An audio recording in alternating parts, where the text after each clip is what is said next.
നിയമസഭാ തെരഞ്ഞെടുപ്പിന്റെ ചൂടിൽ CPM രംഗത്തിറങ്ങിക്കഴിഞ്ഞിരിക്കുകയാണ്. കഴിഞ്ഞ ദിവസങ്ങളിൽ നമ്മൾ പറഞ്ഞതുപോലെ CPM ഈ ഒരു ചിത്രത്തിൽ റോൾ ഇല്ലേ, അല്ലെങ്കിൽ ഈ CPM ചിത്രത്തിലേ ഇല്ല എന്ന് പറഞ്ഞിടത്തു നിന്നും CPM സജീവമായി തന്നെ രംഗത്തേക്ക് വരുന്നതാണ് നമുക്ക് കാണാൻ സാധിക്കുന്നത്. നമ്മുടെ ബഹുമാനപ്പെട്ട വിദ്യാഭ്യാസ മന്ത്രി വി ശിവൻകുട്ടി നേമത്ത് അദ്ദേഹത്തിന്റെ വികസന മുന്നേറ്റ ജാഥ ആരംഭിച്ചു കഴിഞ്ഞിരിക്കുകയാണ്.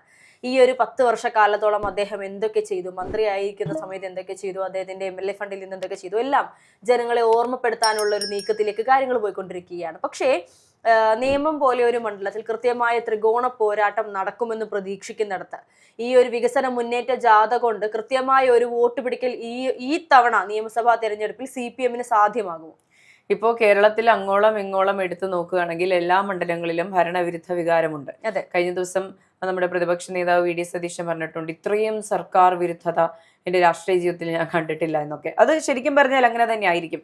കഴിഞ്ഞ കുറച്ച് നാളത്തെ രാഷ്ട്രീയ, എനിക്ക് തോന്നുന്നു നമ്മൾ 20 വർഷം ഞാനോ ഹർഷയോ രാഷ്ട്രീയം കണ്ടിട്ടുണ്ടാകും. അപ്പോൾ പോലും ഇത്രയും ഭരണവിരുദ്ധ വികാരം നമ്മളും ശ്രദ്ധയിൽപ്പെട്ടതായി അറിയുന്നില്ല. മുതിർന്ന രാഷ്ട്രീയ നിരീക്ഷകരും എല്ലാം ഇത് തന്നെയാണ് പറയുന്നത്. ഇത് ഈ വരുന്ന നിയമസഭാ തിരഞ്ഞെടുപ്പിൽ കൃത്യമായി പ്രതിഫലിക്കും, അത് ഉറപ്പാണ്. അപ്പോൾ കേരളത്തിൽ എല്ലാ നിയോജക മണ്ഡലങ്ങളിലും ഇത് തന്നെയായിരിക്കും ഫലം. വിജയിക്കില്ല, ഒരു സീറ്റ് പോലും LDF നേടില്ല എന്നൊന്നും ഞാൻ പറയില്ല. ഉറപ്പായും LDF കുറച്ച് സീറ്റുകൾ നേടും, അതങ്ങനെ തന്നെയാണ്. പക്ഷേ ഈ പറയുന്ന സർക്കാർ രൂപീകരിക്കാനുള്ള മെജോറിറ്റി സീറ്റുകൾ ലഭിക്കാനുള്ള സാധ്യതയില്ല. അത് തന്നെയാണ് നമ്മുടെ കോൺഗ്രസ് നേതാക്കളെല്ലാം പറയുന്നത്, 110 സീറ്റിന് മുകളിൽ നേടി കോൺഗ്രസ് വിജയിക്കുമെന്ന്. ഇനി നേമത്തെ കാര്യം എടുത്ത് നോക്കുകയാണെങ്കിൽ, നേമം നമ്മുടെ ഇപ്പോഴത്തെ സാഹചര്യത്തിൽ എല്ലാവരുടെയും A ക്ലാസ് മണ്ഡലമാണ് നേമം എന്ന് പറയുന്നത്. ഇപ്പൊ നേമത്ത് വിജയിക്കുമെന്നാണ് നമ്മുടെ BJPയുടെ സംസ്ഥാന അധ്യക്ഷൻ രാജീവ് ചന്ദ്രശേഖർ അവകാശപ്പെട്ടിരിക്കുന്നത്.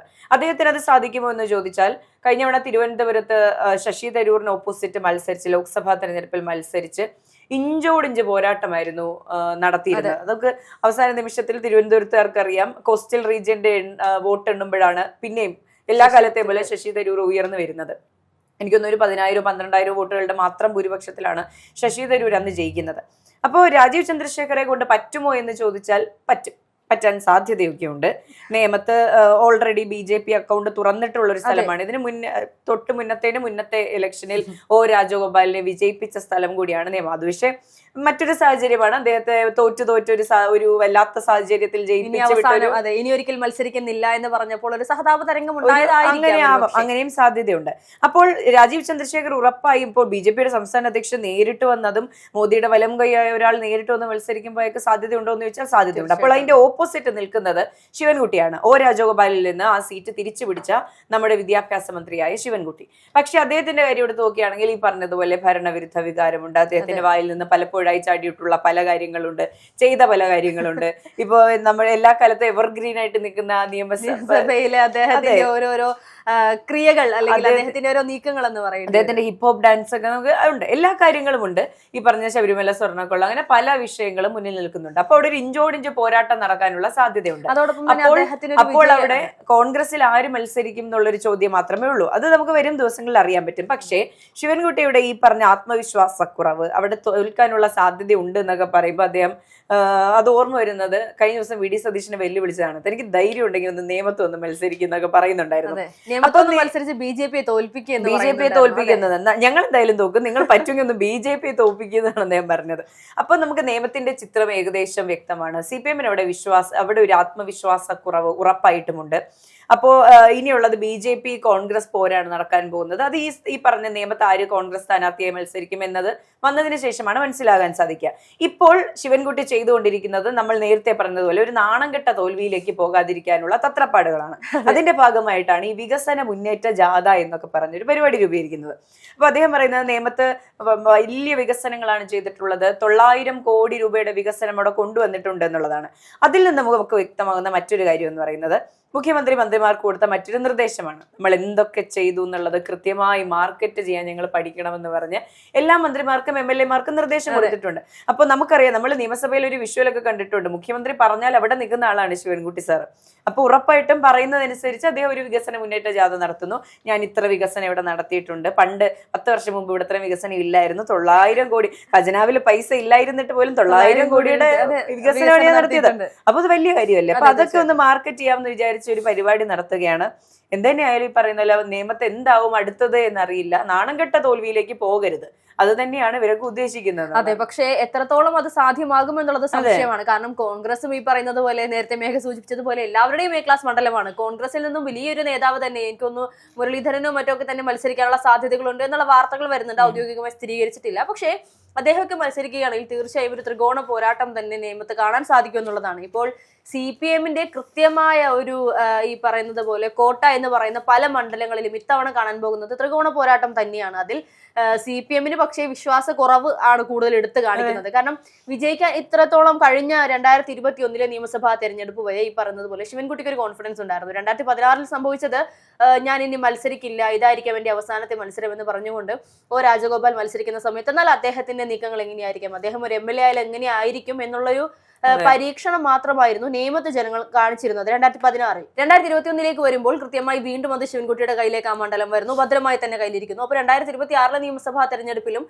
ശിവൻകുട്ടി തന്നെ വിജയിക്കും എന്നുള്ള ഒരു പ്രതീക്ഷ CPM-ൽ കുറെ ആളുകൾക്കെങ്കിലും കുറേയേറെ പേർക്കെങ്കിലും ഉണ്ട് എന്നുള്ളതാണ്. നമ്മൾ ഈ പറയുന്നത് പോലെ ധർമ്മടത്ത് പിണറായി എന്തായാലും തോൽക്കില്ല, അല്ലെങ്കിൽ പറവൂര് VD സതീശൻ എന്തായാലും തോൽക്കില്ല എന്ന് പറയുന്നത് പോലെ ഈ പറയുന്ന നിയമത്തെ എന്തായാലും ശിവൻകുട്ടി തോൽക്കില്ല എന്നുള്ള ഒരു ആത്മവിശ്വാസം CPM-ന്റെ ചിലർക്കെങ്കിലും ഉണ്ട്. എല്ലാവർക്കും ഒന്നുമില്ല, ഭയങ്കര കൂടുതലായിരുന്നു.